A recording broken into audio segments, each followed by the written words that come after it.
इस मंत्र का वो जाप करते हैं। जाप करते करते 1 महीना हो गया हमारा, कोई भगवान नहीं मिले। वो उठे सुबह, नहाए धोए, खाए फल वगैरह और बैठ जाए, शाम को उठे फल खाएं फिर बैठ जाए, सुबह उठे। ऐसे करते करते 1 महीना बीत गया। दूसरा महीना जैसे ही लगा तो फल खाना छोड़ दिया, पत्ते खाने लगे। तीसरा महीना लगा तो पत्ते खाना भी छोड़ दिया, एक टाइम खाए एक टाइम ऐसे ही बैठे रहे। चौथा महीना लगा तो महाराज पत्ते भी खाना छोड़ दिया, केवल सुबह उठे और दिन रात बैठे रहे फिर बैठ गए। 5वां महीना लगा तो महाराज सब कुछ छोड़ दिया, जल भी छोड़ दिया, केवल वो वायु का सेवन करने लगे। एक बार श्वास ले ले और 24 घंटे में बैठे। 1 महीना भी। अब जैसे ही 6वां महीना लगा तो महाराज ने श्वास लेना भी बंद कर दिया, उठना बैठना भी बंद कर दिया। अखंड समाधि में ध्रुव महाराज बैठ गए, उठ नहीं। इधर जैसे ही इतनी भयंकर, इतने से छोटे से बालक ने घनघोर तपस्या की ना, तो स्वर्ग वगैरह सब कुछ हिल गया। इंद्र का सिंहासन डोलने लगा। दौड़ा, भगवान क्या हो रहा है, क्या हो रहा है? मेरा स्वर्ग का सिंहासन हिल गया, ब्रह्मा की आसन हिल गई, कैलाश पर्वत हिल गया।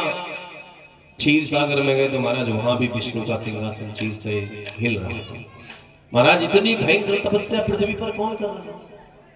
भगवान बोले चिंता मत करो, मेरा भक्त है। महाराज कितने लाखों करोड़ों वर्षों से तपस्या कर रहा होगा। भगवान ने बोला कोई लाखों करोड़ों से नहीं, अभी उसको तपस्या करते हुए 6 महीने हो गए। सारे देवता बोले महाराज जल्दी जाओ, वरदान दे दो। 6 महीने में ये स्थिति है कि पूरा ब्रह्मांड कांपने लगा। अगर ज्यादा हो गए तो महाराज सब कुछ प्रलय हो जाएगा। आप समय मत कमाओ, तुरंत चले जाओ। माता लक्ष्मी बोली जल्दी जाओ, ऐसा ना हो कि सृष्टि मिट जाए, तपस्या में सब कुछ गड़बड़ हो जाए।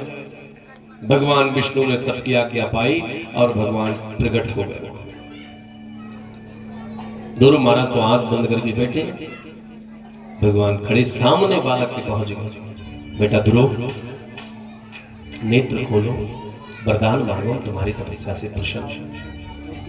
ध्रुव आंख नहीं खोल रहे। भगवान ने 3 बार कहा बेटा ध्रुव आंख खोलो, हम तुम्हारी तपस्या से प्रसन्न हैं, वरदान मांगो। बेटा ध्रुव आंख खोलो, हम तुम्हारी तपस्या से प्रसन्न हैं, वरदान मांगो। लेकिन ध्रुव ने आंख नहीं खोली। ध्रुव आंख क्यों नहीं खोल रहे? राजा परीक्षित ने कहा महाराज इसमें क्या सार था कि जब भगवान नारायण ध्रुव जी के सामने खड़े हैं फिर भी नेत्र बंद करे बैठे हैं, इसका मतलब समझ में नहीं आए। सुखदेव जी कहते हैं हे राजन, आपने कहा ध्यान से सुनिए। जब दीक्षा दी किसने? नारद जी ने। तो नारद जी ने भगवान की स्वरूप की जो झांकी है, जो चित्र है, जो फोटो है, वो ध्रुव के हृदय में लगा दी और कहा कि यही बोलेंगे। कौन बोलेंगे?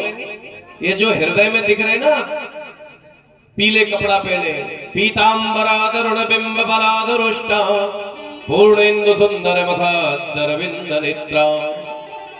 ये पीतांबर धारण किए हुए, ये सुंदर छवि, शंख चक्र पद्म आयुध लिए हुए हैं। तो बालक तो ये सोच रहा था कि ये फोटो हमारे अंदर है, ये बोलेगी कि ध्रुव आंख खोलो।